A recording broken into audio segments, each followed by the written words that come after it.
Alrighty, got a new one here today, a different creature. This time I'm going to do a slug, which is obviously different from what we did before. It's pretty cool actually. So this one was tiny, about like a centimeter and a half in size.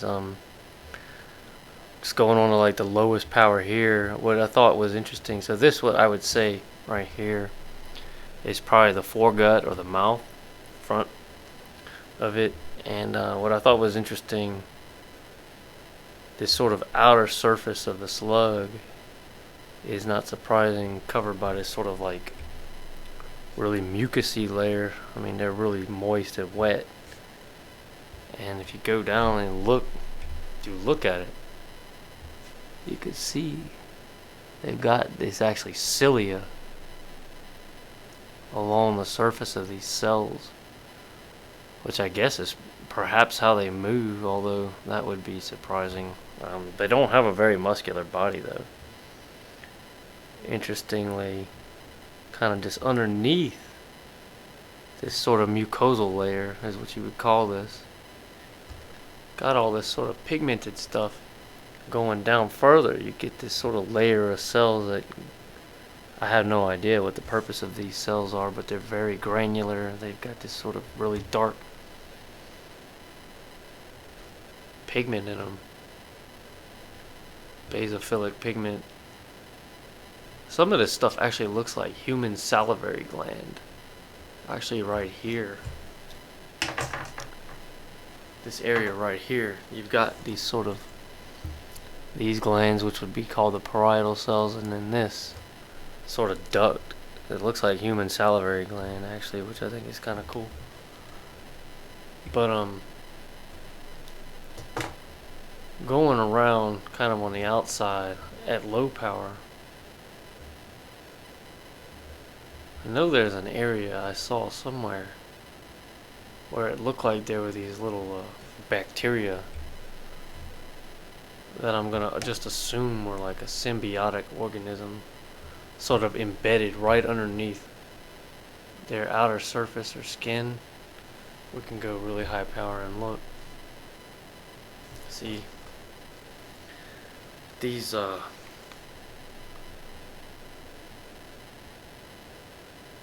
things in here look like they're kind of filamentous. I think some of that is like a type of bacteria. That might not be the best example. Oh yeah, here we go, right here. See, right here you can see these sort of structures that are kind of elongated. I think those are some sort of microorganism, bacteria that are sort of living with. And I know somewhere else I saw something that kind of looked like fungus. These little round things might be some sort of yeast kind of embedded in these vacuoles in there. They might be a symbiotic organism. I'm not sure. But let's go back over here to what looked like the mouth. I'm not sure what this structure is here, but you can see sort of aggregate of more of these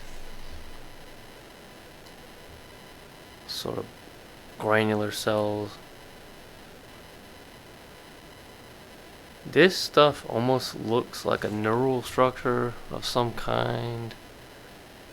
This looks like neuropil in the human brain, but I'm not so sure about that.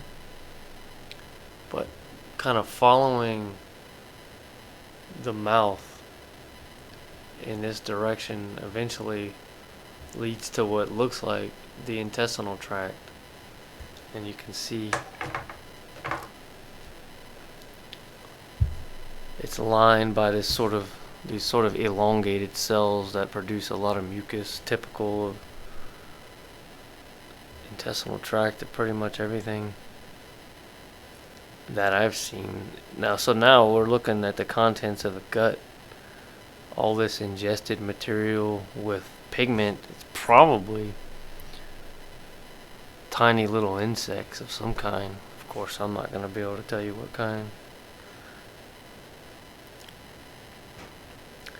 All this sort of stuff I don't really see much vegetable material. Let's go on lower power. And then over here you've got this aggregate of, I don't have any idea what this is. All these little round basophilic balls. I mean, some of them kind of look like fungal yeast, but I have my doubts. I'm not sure what that is, but it's definitely within the gut of this thing. Over here you can see all these sort of empty spaces as the gut lining sort of becoming more convoluted. So over here you have this entire structure. Oh no. This is just more ingested material. The stuff this thing ate. I don't know what it is.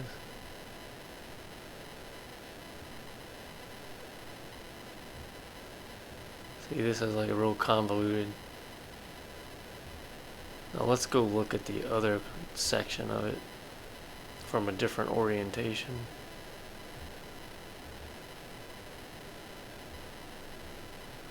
Basically shows the same thing. Let's see.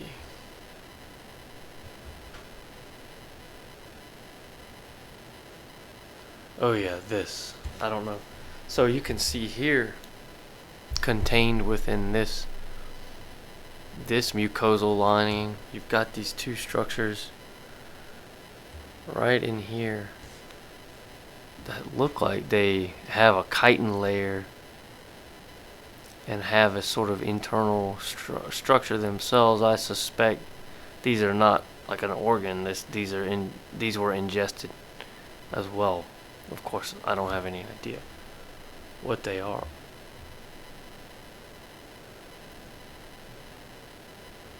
Interesting, in certain areas underneath the